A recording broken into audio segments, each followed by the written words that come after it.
I'm going to read from Luke chapter 8, verses 26 to 39. Then they arrived at the country of the Gerasenes, which is opposite Galilee. As he stepped out on land, a man of the city who had demons met him. For a long time he had worn no clothes and did not live in a house but in the tombs. When he saw Jesus, he fell down before him and shouted at the top of his voice, "What have you to do with me, Jesus, Son of the Most High God? I beg you, do not torment me." For Jesus had commanded the unclean spirit to come out of the man. For many times it had seized him. He was kept under guard and bound with chains and shackles, but he would break the bonds and be driven by the demon into the wilds. Jesus then asked him, "What is your name?" He said, "Legion," for many demons had entered him. They begged him not to order them to go back into the abyss.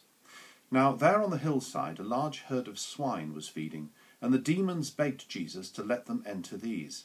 So he gave them permission. Then the demons came out of the man and entered the swine, and the herd rushed down the steep bank into the lake and was drowned.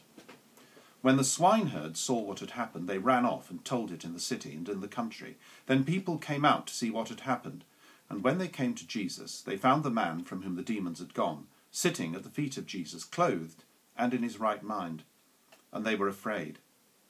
Those who had seen it told them how the one who had been possessed by demons had been healed. Then all the people of the surrounding country of the Gerasenes asked Jesus to leave them, for they were seized with great fear. So he got into the boat and returned. The man from whom the demons had gone begged that he might be with him, but Jesus sent him away, saying, "Return to your home and declare how much God has done for you." So he went away, proclaiming throughout the city how much Jesus had done for him. Now, in the spirit of a sort of Bible nerd, there are lots of questions I'd want to ask about this passage, but I'm not going to go into it. They're very interesting in themselves. Why is it that Luke locates the story in the country of the Gerasenes, unlike the country of the Gadarenes, which Matthew and Mark, telling the same story, located? And the country of Gadarenes is much nearer the Sea of Galilee, so it's rather peculiar that Luke has a story far away from any lake. However, both regions were non-Jewish, so here we have Jesus healing somebody outside Jewish territory, and it's not surprising that there are a lot of pigs there, because of course pigs were used by non-Jews and not by Jews.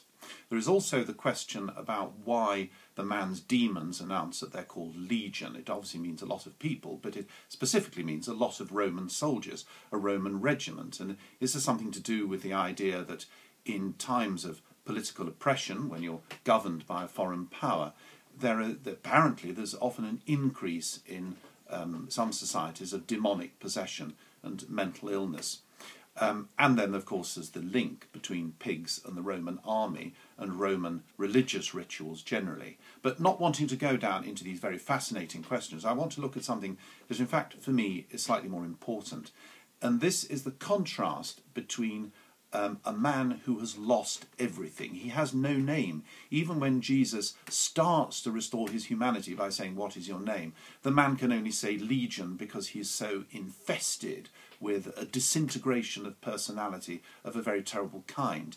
He has no clothes, and of course there is an association with people who have lost their human identity, lost their sense of self, refusing to wear clothes. He doesn't live among ordinary human habitations. He lives in the tombs where nobody would live, the tombs that were traditionally seen as the abode of evil spirits, somewhere where you simply did not go.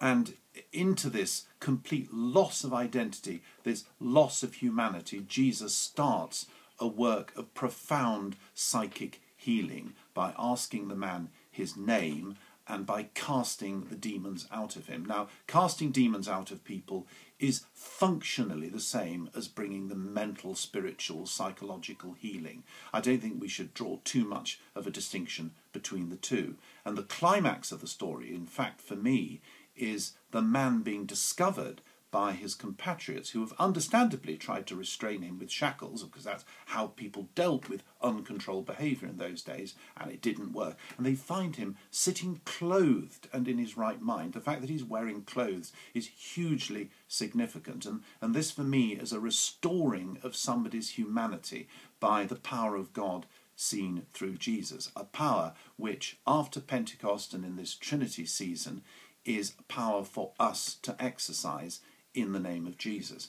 And I think that wherever we bring psychic healing, wherever we bring healing to those whose personalities are in a state of disintegration, whether we do it as skilled professionals or people just trying to help troubled members of our family or our friendship group, we are doing very much the work of Jesus. And I think particularly in the Western world, where there is so much successful physical healing going on, when we are facing a troubled society, as I think we are very much at the moment, we will probably see increased instances of mental trouble, mental illness and psychological disintegration.